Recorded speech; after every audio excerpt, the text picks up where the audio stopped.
It was a large, old reading room in the basement of an old Victorian building in an old village in old New England.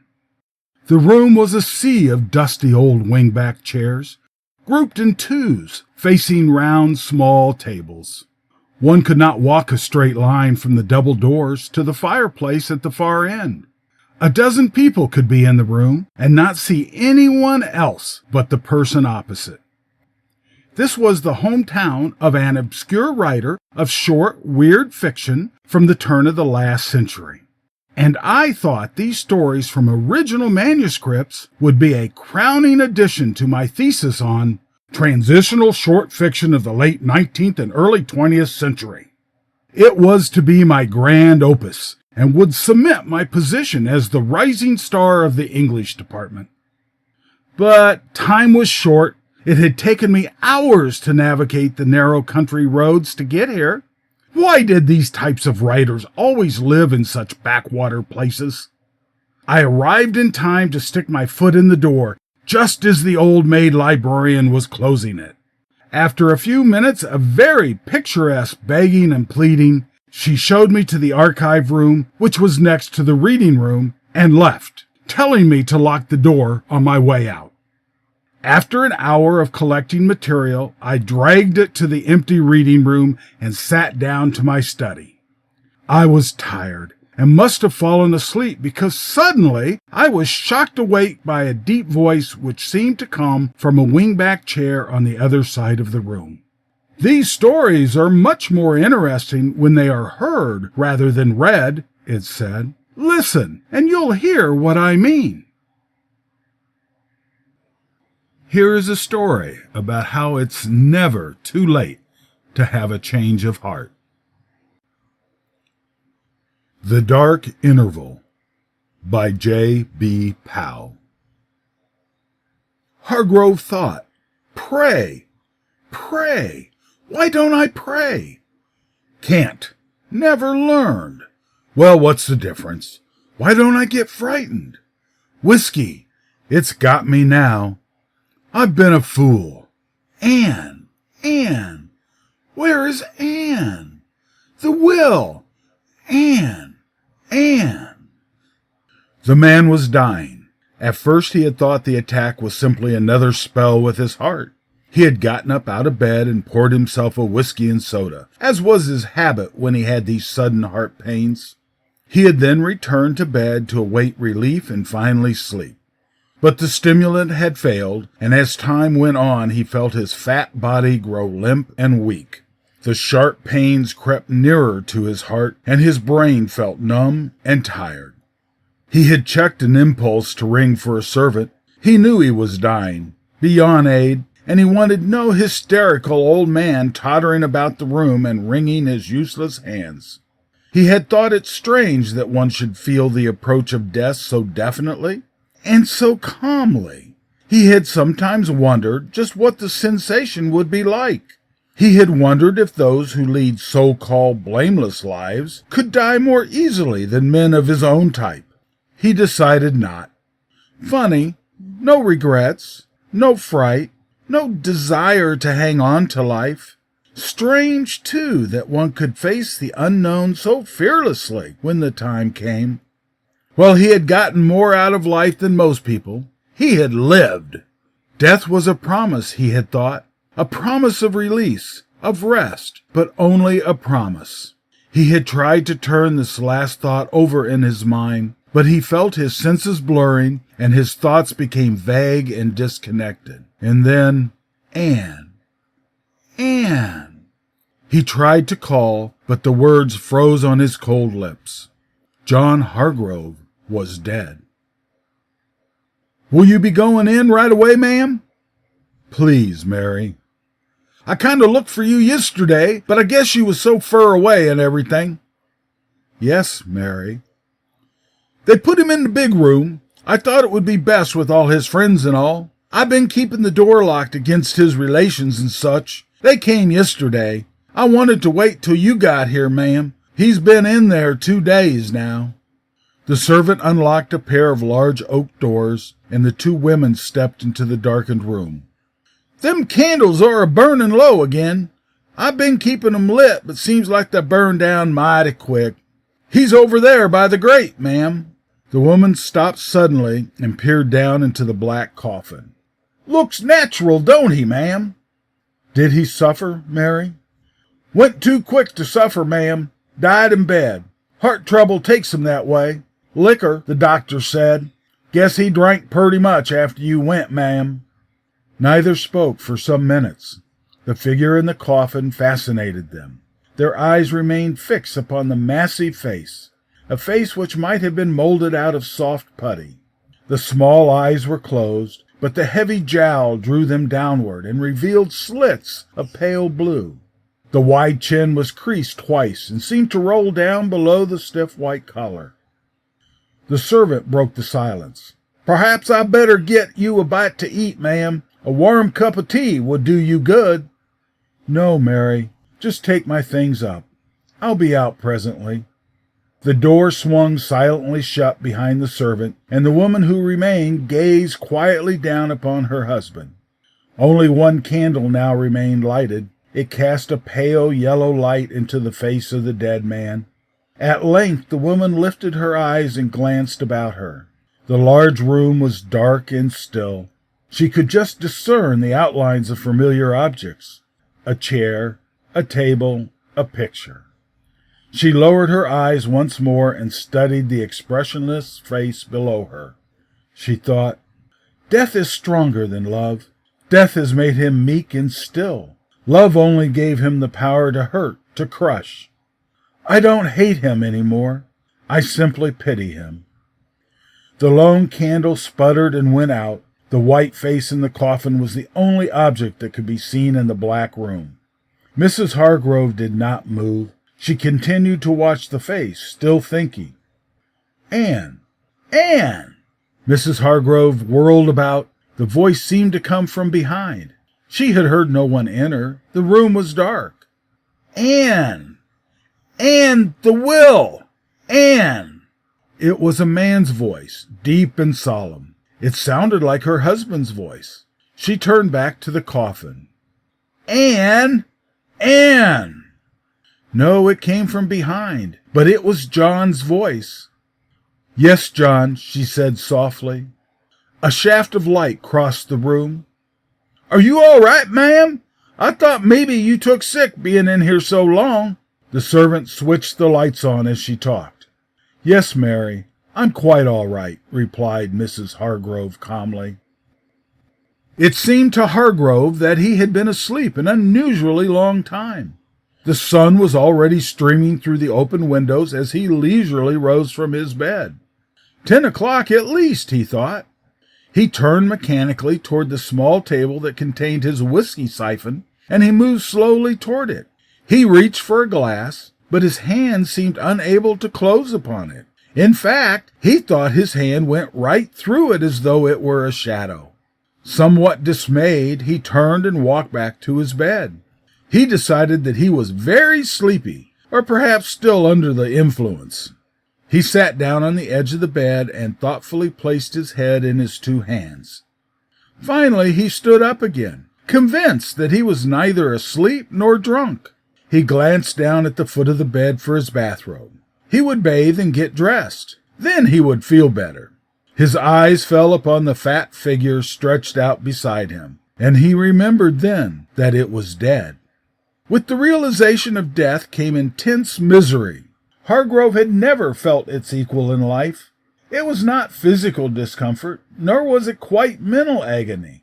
It was worse than either of them, but not so tangible. Comparing the feeling to life, it was, he thought, as if he had murdered everybody in the world and was consequently forced to live alone. Alone, he thought with a strict Puritan conscience for company. He felt utterly abandoned, and he was all misery. In life, he might have thrown off even so intense a suffering by a drink, or by any form of material pleasure. But in his present state, he was helpless. The persistent spiritual aching soon drove him into panic. He felt he must go somewhere, talk to someone, anyone. He wondered if he must remain in the bedroom with his useless body. and soon found that he could move through solid objects, but that he could not leave the floor. He realized he was invisible because no part of his being was visible to himself. He thought it was strange that he could walk, although he seemed to drift along rather than take actual steps. But such misery! And every pang said, Anne, Anne. It was as if Anne herself were prodding his wounded soul, persecuting him with pain. He tried to think of other things, of pleasant things, but the voice said, Anne, with added distress, with unbearable wretchedness. Deciding he could bear it no longer, Hargrove left the bedroom and went downstairs. The servants were in the kitchen eating breakfast. Undoubtedly they had not yet discovered his body, and they knew better than to disturb him before noon. He decided not to bother them. He would walk out and try to find relief from this insufferable agony. He left the house and drifted aimlessly along familiar streets. He encountered several acquaintances, stopped, and bade them good morning, but they passed through him unperturbed. He shouted after them, but they paid him no heed. His misery increased. He could not understand if his present state were death, why life was so near at hand. And since life was so close, why could he not reach out and grasp it? He wondered if he must go on thus eternally. Where was the promise death had pledged him? Drifting, drifting. He who had been so completely material, now so entirely spiritual. Thoughts. He could do nothing but think. Think back on Anne. Think back with a pain or remorse over each sordid detail of his life with her. He who had been so unutterably unfeeling, so thoroughly selfish. Think back, always back. No future, no ray of hope, no merciful rest. He must continue, drifting, always drifting, drifting. He lived again his lurid years with his wife. He saw her young, attractive, an orphan depending upon the world of men for her livelihood. She had been his secretary, and he had wanted her. And because she was honest, he had married her. But although she did become his wife, she was simply another woman in his life. That she loved him mattered not. It was the same old hackneyed story of the man grown tired of the woman, and the woman dying a little from each rebuke, dying that slow, creeping death which only a woman who loves knows. And then finally she left him. He had thought it a great joke. He had hastened to his lawyers so that he might exclude her from any share of his worldly goods in case he died first. She had worked before. She could work now, and continue to work until she cursed the day she left him. Just the same old trite story. Beauty and the Beast. That same old bromide worked to death. A drug on the market. Beauty and the Beast. Hargrove lost track of all time in his suffering. How long he had drifted thus musing he knew not. At night he returned to his house through habit and spent the long night pacing the rooms. He would wander into the drawing room at times and stand before his coffin, vainly yearning that he might crawl back into his dead body and breathe again. Then he would enter the bedrooms where his relatives were quartered, seeking comfort there. He could hear them laughingly discussing his death. How much would they get? Already they were eager, planning to have his will read immediately after his funeral. Yes, they would get it. His dear relatives, every penny of it. His sweet relatives. And then back into the drawing room again to pace the deep carpet by his coffin until Anne came. He felt satisfied that she would come. Death has strange drawing powers. It draws forgotten wives back to forgetting husbands. He was not startled when he heard the key turn in the lock and saw the door swing open. Of course it would be Anne. He swooped forward to meet her and called her name frantically. He called again. Again. No response. The servant, would she never go? Again. Again. Ah, the servant was going now. Gone. Again. She heard him, answered him.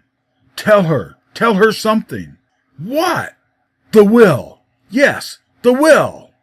The servant again. Both going now, both gone. He followed his wife to her room and called to her all night in vain. It was a coincidence that John Hargrove's will was to be read in the same room from which he had been buried. He thought of this as he watched his eager cousins file in and choose their seats. He noticed the anxious greed in their faces and cursed himself. His wife, dry-eyed and calm, sat apart from the group, quietly conversing with the attorney. The large room was no longer dark and somber.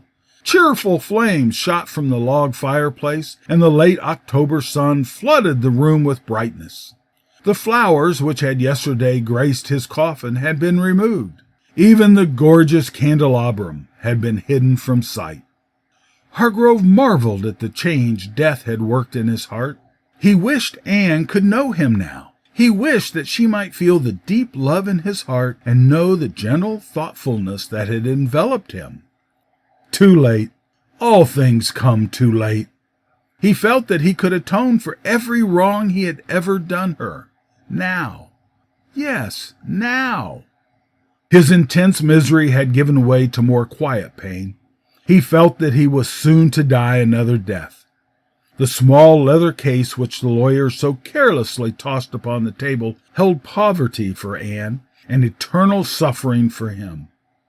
It held a scrap of paper with the ravings of a madman scribbled on it, yet with the power to destroy two lives, a living one and a dead one.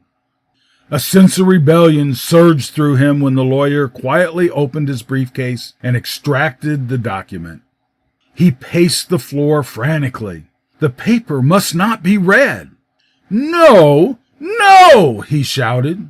The attorney had already begun. I, John Hargrove, being of good health and sound mind, do hereby... Hargrove swooped forward and flung himself desperately upon the man. The paper slid gracefully from his hands and fluttered slowly down into the fireplace. An over-anxious cousin brought out a single charred edge and a burned hand for his pains. All eyes were riveted upon the lawyer. Hargrove's relatives were trying to digest what had just happened. A fortune had been burned before their very eyes. The attorney smiled, not sadly. The accident was unfortunate, he said blandly. According to the law of this state, regarding lost and destroyed wills, the entire property, both real and personal, descends to John Hargrove's wife, Mrs. Anne Hargrove. With the attorney's last words, Hargrove felt himself lifted up out of the open window. He felt cool breezes play about him. The odor of fresh green fields came to him. Warm, friendly hands touched him. He heard soft, soothing music in the distance.